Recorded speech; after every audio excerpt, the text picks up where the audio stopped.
बिस्मिल्लाहिर्रहमानिर्रहीम।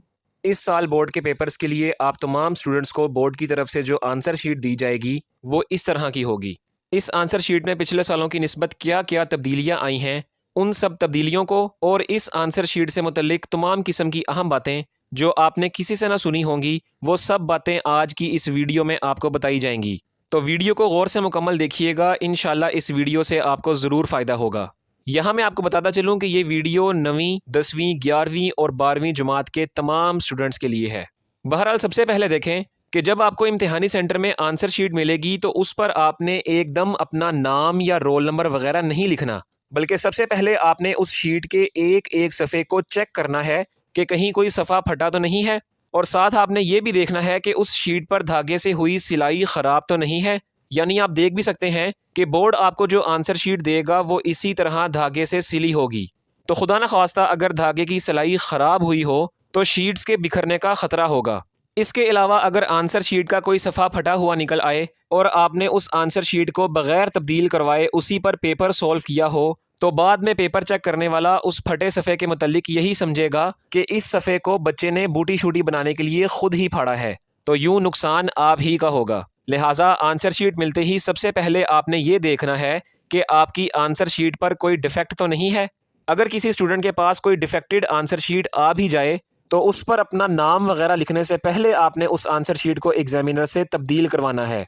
अगर आपने आंसर शीट को चेक किए बगैर अपना नाम या रोल नंबर उस पर लिख लिया हो और बाद में शीट पर आपको डिफेक्ट नज़र आ जाए और फिर आप उस शीट को तब्दील करवाना चाहें, तो प्यारे बच्चों, इस तरह की इस्तेमाल शुदा शीट को एग्जामिनर कभी भी तब्दील नहीं करेगा। लिहाजा आंसर शीट मिलते ही आपने उसे अच्छी तरह चेक करना है, फिर उस पर अपना काम करना शुरू करना है। तो बहरहाल बोर्ड के पेपर्स के लिए आपको जो आंसर शीट मिलेगी वो इसी तरह की होगी। यानी कि ये है इस आंसर शीट का फ्रंट पेज, इसके बाद यहाँ पर ये है इस आंसर शीट का सेकंड पेज, और बिल्कुल इस आंसर शीट के बैक साइड पर ये है लास्ट पेज। ये वो 3 पेजेस हैं जिन पर आपने गौर से अपना नाम, रोल नंबर और पेपर कोड वगैरह लिखना होता है। तो सबसे पहले इस आंसर शीट के फ्रंट पेज पर आ जाते हैं और यहाँ पर इन ज़रूरी हदायत को पढ़ते हैं, क्योंकि पेपर के वक्त आपके पास इतना टाइम तो होगा नहीं कि आप वहाँ इन हदायत को पढ़ें, लिहाजा इन्हें यहीं देख लेते हैं। तो सबसे पहले यहाँ लिखा है कि उम्मीदवार को सिर्फ नीले या काले पेन मार्कर इस्तेमाल करने की इजाज़त है। तो इसके लिए मैं आपको यही मशवरा दूंगा कि आप ब्लू पेन या मार्कर का इस्तेमाल करें, बाकी आपकी अपनी मर्जी है। इसके आगे दूसरे नंबर पे लिखा है कि इस बात का ख्याल रखें कि दायरा मुकम्मल पुर हो और स्याही दायरे से बाहर ना निकले। मिसाल के तौर पर ये पहली वाली एग्जाम्पल दुरुस्त है जिसमें इंक दायरे के मुकम्मल अंदर है, और अगली दोनों एग्जाम्पल्स इस हदायत के मुताबिक मुकम्मल तौर पर गलत हैं। यानी कि आप जानते हैं कि ये जो बबल शीट है ये कंप्यूटराइज्ड तरीके से चेक होती है। तो अगर आप इन अगली 2 एग्जाम्पल्स की तरह दायरों को पुर करेंगे तो कंप्यूटर उन बबल्स को रिकग्नाइज नहीं कर सकेगा। लिहाजा आपने इस पहली एग्जाम्पल की तरह इन बबल्स को फिल करना है। इसके बाद तीसरे नंबर पर लिखा है कि कागज को मोड़ना या स्टेपल करना मना है, और आखिर में लिखा है कि एक से ज्यादा दायरों को पुर करने या काट कर पुर करने की सूरत में मज़कूरा जवाब, रोल नंबर, पेपर कोड गलत तस्वर होगा, जिसकी तमाम तर जिम्मेदारी तालिबे इल्म पर होगी। यानी आपने इन बबल्स को ध्यान से फिल करना है, अगर यहाँ गलती करेंगे तो जिम्मेदार भी आप खुद होंगे। तो इन हदायत को मद्देनजर रखते हुए हम इस आंसर शीट को पुर करते हैं। बहरहाल आंसर शीट को पुर करने के लिए मैं यहाँ पर इस ब्लू मार्कर का इस्तेमाल करूँगा ताकि मैं यहाँ पर जो भी लिखूँ वो आपको सब वाज़ेह नज़र आए। तो सबसे पहले इस वाले सेक्शन में देखें, यहाँ सबसे ऊपर आपको डेट वाला डिब्बा नज़र आ रहा है। यहाँ आपने अपने पेपर वाले दिन की डेट को लिखना है। यानी कि ये देखें, जैसे कि मेरे पास ये मेरी रोल नंबर स्लिप है, यहाँ पर मेरी रोल नंबर स्लिप में मेरा सबसे पहला पेपर इंग्लिश का इस डेट को है, लिहाजा मैं ये वाली डेट यहाँ इस डिब्बे में लिख देता हूँ। आपका जो पेपर जिस डेट को होगा वो डेट आप यहाँ लिखेंगे।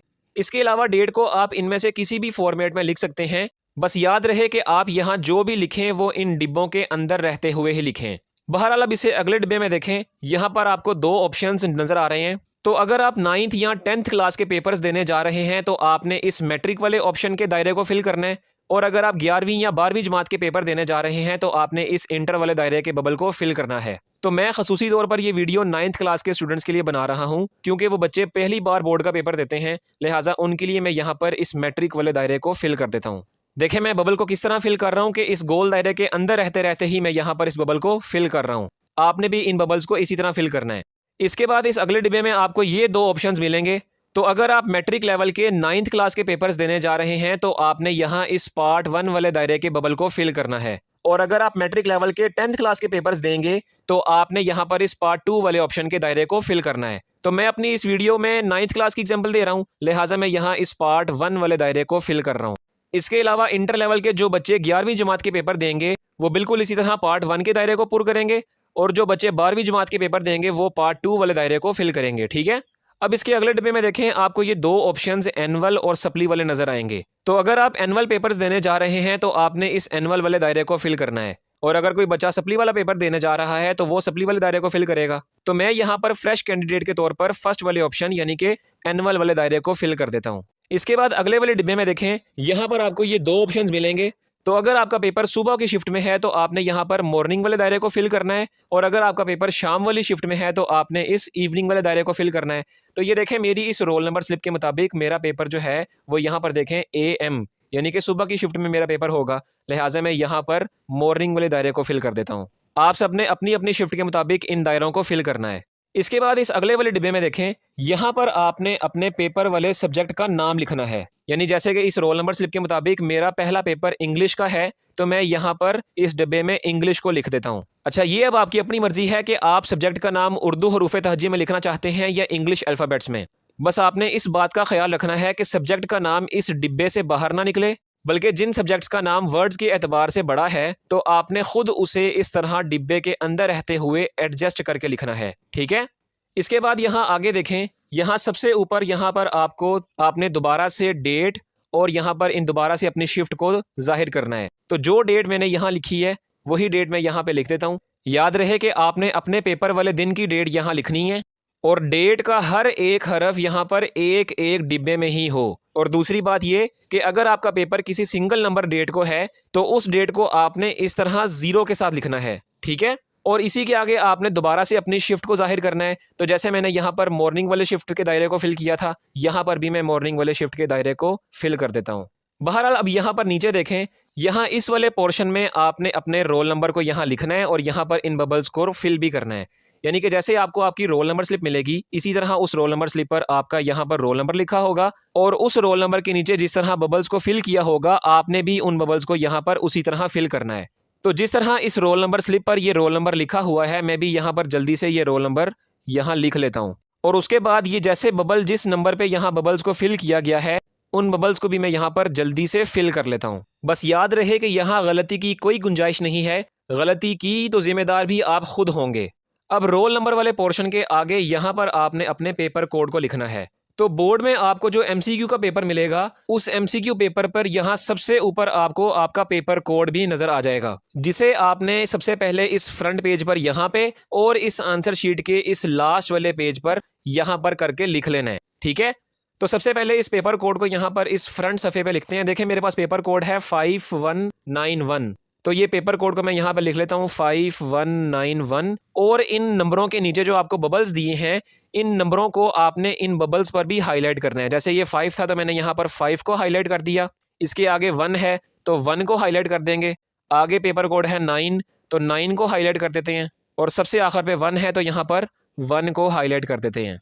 तो इस तरह आपकी MCQ पेपर पे जो आपका पेपर कोड होगा आपने वो पेपर कोड यहाँ लिख के नीचे दिए गए बबल्स को हाईलाइट कर लेना है। याद रहे कि इन बबल्स को फिल करने के दौरान आपकी इंक इन दायरों से बाहर ना निकले, और ना ही आपने इन बबल्स में किसी किस्म की कटिंग वगैरह करनी है। और सबसे ज़रूरी बात भी सुन लें कि ये जो पेपर कोड है यानी कि जो आपके पास MCQ शीट पर पेपर कोड होगा वो हर बच्चे का सेम नहीं होगा, और हर गुजरते पेपर के साथ साथ आपका ये पेपर कोड भी बदलता जाएगा। ठीक है, लिहाजा आपके हर पेपर में आपके पास जो भी पेपर कोड आएगा आपने उसे गौर से यहाँ पर लिख लेना है। इसके बाद यहाँ पर इस नीचे वाली जगह पर आ जाएं, यहाँ नीचे आपने अपना नाम वगैरह लिखना है। जैसे कि ये देखें, यहाँ मेरी रोल नंबर स्लिप पर मेरा जो नाम लिखा है वो है सुबहान शुजा। ठीक है, तो मैं ये जो मेरा नाम लिखा है वो मैं नाम यहाँ पर एक्यूरेट लिख लेता हूँ। अगर किसी बच्चे का नाम वर्ड्स के एतबार से बड़ा है तो आपने उसको इस डिब्बे के अंदर रहते रहते ही एडजस्ट करके लिखना है। ठीक है, इसके बाद अगले वाले डिब्बे में आपने फादर नेम को लिखना है। तो फादर नेम भी आप वही लिखेंगे जो आपकी रोल नंबर स्लिप पर लिखा होगा। जैसे मेरी इस रोल नंबर स्लिप पर मेरे फादर का नाम शुजा मुइन लिखा है तो वो मैं यहाँ पर लिख लेता हूँ। देखें, यहाँ पर आपने अपना नाम और अपने वालिद का नाम पूरा पूरा लिखना है, यानी कि आपने नामों के पहले पहले वर्ड्स को नहीं लिखना, बल्कि जो आपकी रोल नंबर स्लिप पर पूरे पूरे नाम लिखे होंगे आपने उन मुकम्मल नामों को यहाँ पर लिख लेना है। इसके बाद इस अगले वाले पोर्शन में आपने अपने रोल नंबर को इन वर्ड्स यानी कि वर्ड्स में लिखना है। तो देखिए मेरा रोल नंबर है 876102। तो इसको वर्ड्स में कैसे लिखेंगे? इसको वर्ड्स में यूं लिखेंगे 8,76,102। और यहाँ फिर वही बात कि यहाँ पर भी आपने अपने रोल नंबर को वर्ड्स में लिखते वक्त डिब्बे से बाहर नहीं आना, बल्कि डिब्बे के अंदर रहते हुए ही एडजस्ट करके लिखना है, ठीक है। और इसके बाद यहाँ नीचे वाले डिब्बे में आपने अपने सिग्नेचर करके इस वाले पोर्शन को खत्म कर देना है। याद रहे कि आपने यहाँ इस वाली जगह पर अपने सिग्नेचर नहीं करने, यहाँ पर आपके एग्जामिनेशन सेंटर का डिप्टी सुपरिटेंडेंट यहाँ पर दस्तखत करेगा, ठीक है। लिहाजा इस जगह को आपने छोड़ देना है। तो इस पहले सफ़े पर हमने जो जो पुर करना था वो देखें, वो हम यहाँ पर नफासत के साथ पुर कर चुके हैं। इसके बाद इस आंसर शीट के अगले वाले सफ़े पर आ जाएं। यहाँ इस दूसरे सफ़े पर आपने सबसे ऊपर यहाँ दस्तखत उम्मीदवार की जगह आपने या तो अपना नाम लिख लेना है या उर्दू में आपने अपने दस्तखत कर देने हैं।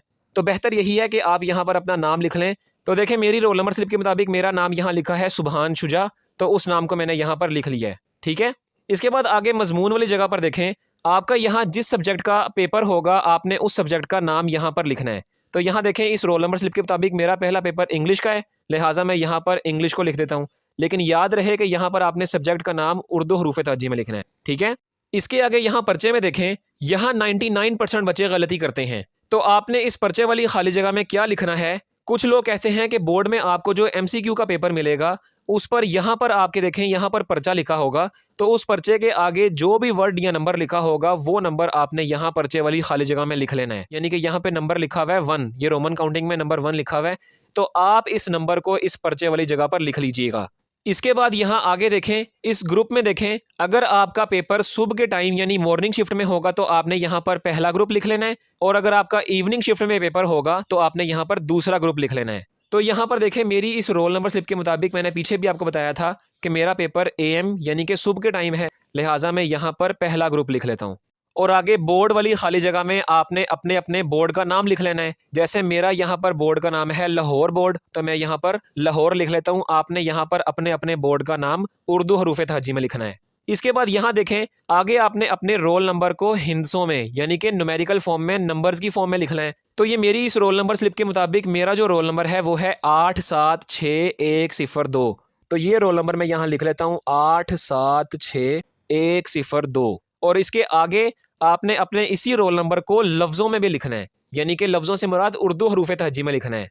तो ये वाला रोल नंबर उर्दू हरूफ तहजी में बनेगा 8,76,102, ठीक है। तो इसी तरह आपने अपने अपने रोल नंबर को उर्दू हरूफ तहजी में एडजस्ट करके इस खाली जगह में लिख लेना है। इसके बाद यहाँ नाम उम्मीदवार में आपने अपना ये वाला नाम दोबारा यहाँ लिख लेना है। वल्दियत में आपने अपने वालिद का नाम यहाँ लिखना है। जैसे मेरी इस रोल नंबर स्लिप पे मेरे वालिद का नाम लिखा है शुजा मुइन, तो उस नाम को मैं यहाँ पर उर्दू हरूफ तहजी में लिख लेता हूँ। इसके बाद यहाँ इस इम्तिहान वाली खाली जगह में देखें, यहाँ पर आपको आगे 2 ऑप्शंस मिलेंगे, यानी कि एक सालाना और एक ज़िमनी। तो अगर आप एनुअल पेपर देने जा रहे हैं तो आपने सालाना पर टिक करके यहाँ सालाना लिख देना है, और अगर कोई बच्चा यहाँ पर सप्ली वाला पेपर देने जा रहा है तो उसने इस ज़िमनी पर टिक करके यहाँ पर ज़िमनी लिख देना है। तो मैंने आपको बताया था कि मैं फ्रेश कैंडिडेट के तौर पर ये वीडियो बना रहा हूँ, तो लिहाजा मैं यहाँ पर सालाना को टिक करके यहाँ पर सालाना लिख देता हूँ, ठीक है। और आगे यहाँ इस ईयर वाले ऑप्शन में आपने अपने करंट ईयर को यानी कि मौजूदा साल को जाहिर कर देना है। अब आगे देखें, आगे आपने यहाँ पर अपने इम्तिहानी सेंटर का नाम लिखना है। तो आपको पता है कि आपके इम्तिहानी सेंटर यानी कि वो सेंटर जहाँ पे आप अपना बोर्ड का पेपर देने जाएंगे, वो सेंटर का नाम आपको आपकी रोल नंबर स्लिप पे लिखा मिलेगा। ये देखें, ये रोल नंबर स्लिप पे मेरा जो सेंटर बना है वो है government high school cantt Lahore. तो ये स्कूल का नाम मैं यहाँ पर उर्दू हरूफ तहजी में लिख लेता हूँ, government high school cantt Lahore. और इसके बाद यहाँ आगे देखें, यहाँ पर दोबारा से आपके एग्जामिनेशन सेंटर का डिप्टी सुपरिटेंडेंट यहाँ पर दस्तखत करेगा, यानी कि यहाँ आपने अपने साइन नहीं करने। आगे देखें डॉटेड लाइन के नीचे मजमून वाली जगह पर आपने दोबारा से अपने मजमून का नाम लिख देना है। आगे पर्चे वाली जगह में आपने दोबारा से यानी कि यहाँ जो पर्चे के आगे लिखा था उसी को आपने यहाँ पर्चे के आगे लिख लेना है। आगे ग्रुप में आपने यहाँ दोबारा से अपने ग्रुप को लिख लेना है। इसी तरह आगे इम्तिहान में आपने दोबारा सालाना वाले ऑप्शन को टिक कर लेना है। अगर कोई बच्चा सप्ली वाले पेपर देने जा रहा है तो वो यहाँ ज़िमनी को टिक करेगा।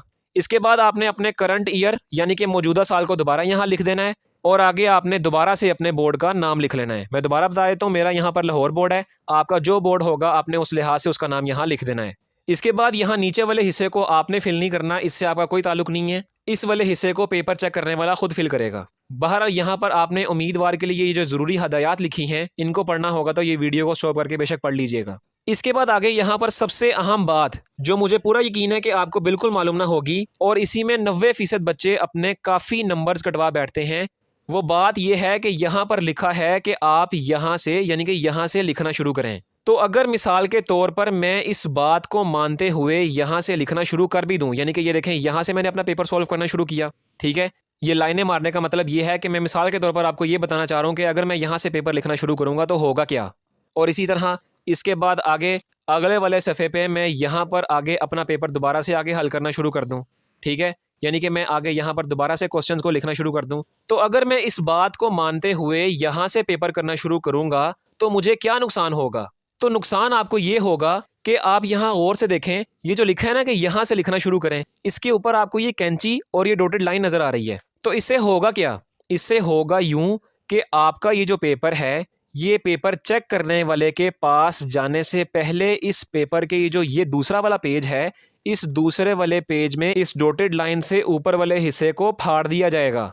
तो जब आपके इस दूसरे वाले पेपर का यहाँ डॉटेड लाइन से ऊपर वाला हिस्सा फट जाएगा तो उस फटे हुए सफ़े के मुकम्मल बैक साइड पे जो आपने यहाँ पर जो कुछ भी लिखा होगा वो भी उस फटे हुए पेपर के साथ ही फाड़ दिया जाएगा। तो आप खुद इमेजिन करें कि अगर आप इस वाली बात को मानते हुए यहाँ से पेपर करना शुरू करेंगे, उसके बाद पेपर करते करते आप इस दूसरे वाले सफ़े पर यहाँ से पेपर करना शुरू करेंगे, तो आप देखें कि जब ये वाला हिस्सा फट जाएगा तो आपने यहाँ जो कुछ भी लिखा होगा उस पर आपको कितना ज़्यादा नुकसान उठाना पड़ेगा। लिहाजा जो भी हो जाए आपने इस वाले पेपर से, यानी कि ये जो दूसरा पेपर है, इस वाले सफ़े पर आपने मुकम्मल पेपर सोल्व ही नहीं करना, आपने अपने पेपर को ही सोल्व इस वाले सफ़े से यानी कि इस वाले सफ़े से करना शुरू करना है। आपने ये जो दूसरा सफ़ा है इसको मुकम्मल तौर पर छोड़ देना है। तो देखें मैंने आपको कितनी इंपॉर्टेंट बात बता के आपके कितने ज़्यादा नंबर बचाए हैं। तो इसी खुशी में आप इस वीडियो को जल्दी से लाइक कर दें। अब इसके बाद आप आंसर शीट के इस आखिरी वाले सफ़े पर आ जाएँ। तो इस आखिरी वाले सफ़े के मुतालिक मैंने आपको शुरू में भी बताया था कि यहाँ पर आपने दोबारा से अपना पेपर कोड लिखना है। तो जैसे आपने इस फ्रंट वाले पेज पर यहाँ अपना पेपर कोड लिखा था, इस पेपर कोड को आप हूबहू यहाँ पर भी लिख दें और इन बबल्स को भी फिल कर दें, ठीक है। तो यहाँ पेपर कोड के लिए देखें कि जिस तरह मैंने यहाँ पर पेपर कोड को हाईलाइट किया था उसी तरह यहाँ पर भी मैंने पेपर कोड को डायरेक्टली हाईलाइट कर दिया है, ठीक है। बहरहाल ये है आपके पास आपकी MCQs बबल शीट। इस शीट पर आपने सिर्फ इन बबल्स पर MCQs के जवाबात को हाईलाइट करना है, बाकी नीचे वाले पोर्शन से आपका कोई ताल्लुक नहीं है। इस वाले पोर्शन को आपका पेपर चेक करने वाला खुद पुर करेगा, ठीक है। अब यहाँ देख लें कि आपने अपने MCQs को किस तरह यहाँ पर हाईलाइट करना है। सबसे पहले देखें कि बोर्ड में आपको जो MCQ पेपर मिलेगा, आपने उस MCQ पेपर पे यहाँ पर अपने रोल नंबर को लिख लेना है। यानी कि मेरा रोल नंबर क्या था, 8